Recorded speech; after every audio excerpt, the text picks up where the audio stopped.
What do you get when a Japanese car maker tries to sneak around a weird tariff on foreign pickup trucks? Well, you get one of the strangest little car-truck hybrids that's ever been produced. In the late 1970s, Subaru was eager to get into the market for light trucks. They were becoming extremely popular in America and in Australia, and it seemed like there was an opening to gain a new foothold in foreign markets. So they chopped the back roof off one of their Leon station wagons and turned it into an El Camino style ute. The problem was America's weird quote-unquote chicken tax that hit a variety of imports, including light trucks with a 25% tariff. So Subaru decided to try and run around the tax man by welding 2 seats into the cargo bed and calling it a passenger car, not a light truck. And it was just barely confusing enough that regulators looked at the car stumped and agreed. This bizarre utility vehicle was called the BRAT.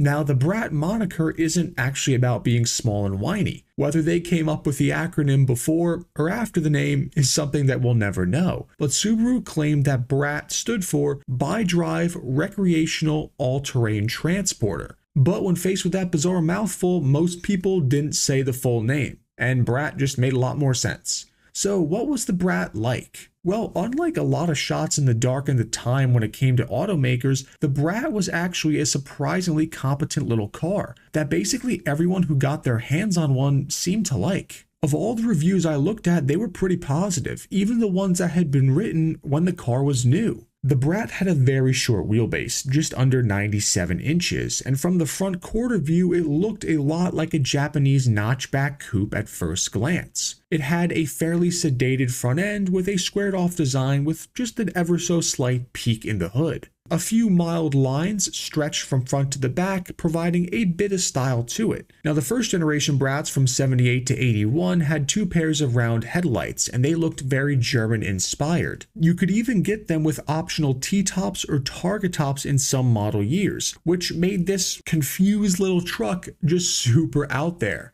But from the front, it looked normal. The thing is, as soon as you got around the back towards the bedsides, you would see the uncovered cargo bed and the rear-facing plastic seats. Then you'd see the almost comical side handles on those rear seats. And then if you stared a little bit longer, you would realize the car had almost 9 inches of ground clearance. Now suddenly, as you start to piece all this together, the car looks less like a basic European sedan and more like something entirely different. Whatever quirkiness and flaws the Subaru BRAT had, one thing that nobody contested in period or now was that it was an incredible car for inclement weather. And even light to medium off-roading, it was fairly competent. It was not a speed demon by any means, but it had the power and drivetrain to obey one of the most basic rules of off-roading, and that was to keep moving until you're on solid ground. So what was under the hood of the Subaru BRAT besides the spare tire? And yes, I'm not joking, they also decided to store the spare tire there for some odd reason. Well, the first engine in the BRAT from 1978 to 1980 was a 1.6 liter H4. Think of it like a Beetle engine except a water-cooled version. That engine made 65 horsepower at 5,200 RPM and 80 foot-pounds of torque at 2,400 RPM.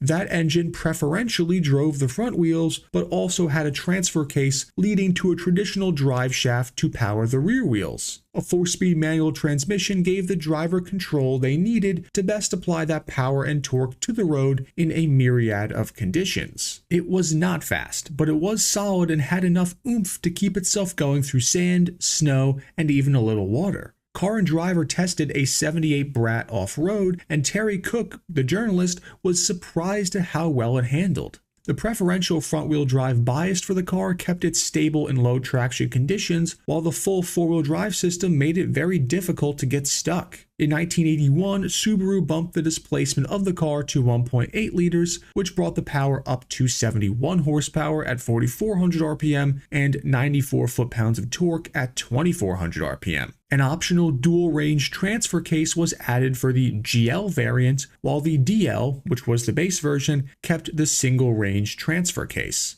The The few extra horsepower made it so the Brat could do 0 to 60 in about 14.3 seconds and run the quarter mile in under 20 seconds, which somehow still made it faster than the Iron Duke 4-powered Camaros. A lot of these 4x4 car-truck hybrids were a bit unruly when they got to asphalt. The Brat didn't have that problem. It was surprisingly nimble with its front strut suspension and its live rear axle. In 1982, Larry Griffin wrote, "The Brat's steering is great, its suspension is a thing of joy, and its road manners are unassailably masterful." It got high praise from the whole car and driver team. It also got a major refresh in 1982, switching out the round headlights for rectangular ones. The front two seats got a little bit roomier as well. In 1983 and 1984, Subaru tried to punch things up another notch with a turbocharged version of their 1.8-liter motor. That one made 95 horsepower and 123 foot-pounds of torque, but that was offered with a 3-speed automatic instead of the 4-speed manual.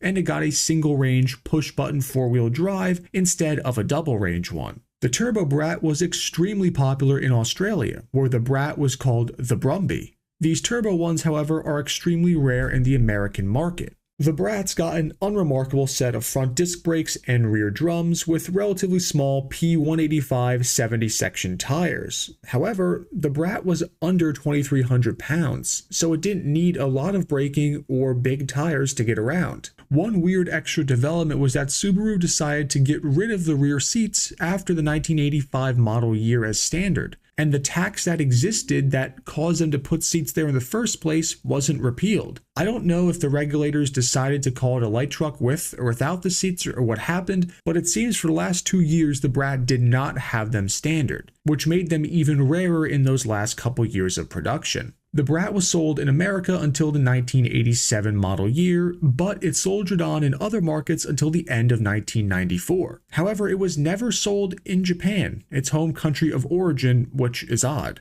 The Brat was so unique it even got some appearance in media. A 1985 Brat appeared in the My Name is Earl TV show, and one showed up in Napoleon Dynamite. But perhaps the most notable Subaru Brat owner was President Ronald Reagan. He famously enjoyed small but rugged cars, and alongside his M31A1 Army Jeep, he had a '78 Brat while he was running for president in 1980. Now, the rumor is that he transferred the title of the Brat to an employee of his as he was running, so his opponents couldn't attack him for owning a foreign car. He held on to the Brat until 1998 when he donated it to charity. Then, a few years later in 2004, he passed away, and his Brat was found, restored, and returned to the Reagan Ranch where it remains to this day. All told, about 100,000 Subaru Brats were sold in America from 1978 to 1987, and the car has maintained a strong but small following since. There aren't a ton of these left now, but there is a huge variation in prices for Subaru Brats. You can find them as low as a few grand, up to like 50,000 bucks for the nicest one out there.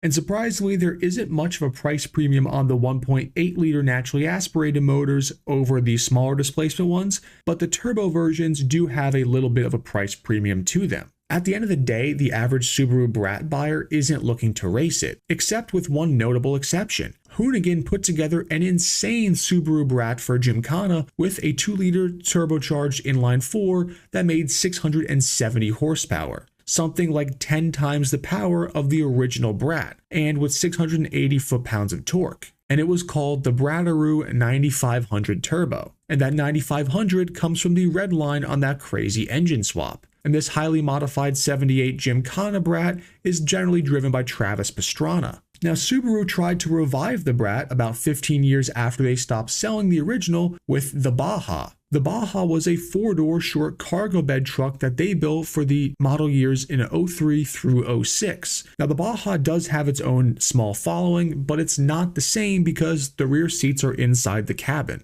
The Subaru Brat is an oddity of a car, and unlike most cars that try to do multiple things, the Brat was actually pretty competent in all things it did. It wasn't a performance car, but it was a solid daily driver, it was good in inclement weather, and if you took the back seats out of it, you could actually store some stuff in there and putt around pretty easily. It would make a nice ranch or farm vehicle if you didn't have to put a bunch of weight in the bed. And that's why I think it was worth making a video on it. Now let me know in the comments down below if you ever driven a Subaru BRAT, or if you ever owned one or knew someone that did. I would just love to hear some in-period stories about it from you all in the comments. Otherwise though, please make sure to like, share, and subscribe. It really helps me out. And otherwise, I will see you all in the next one, enthusiasts.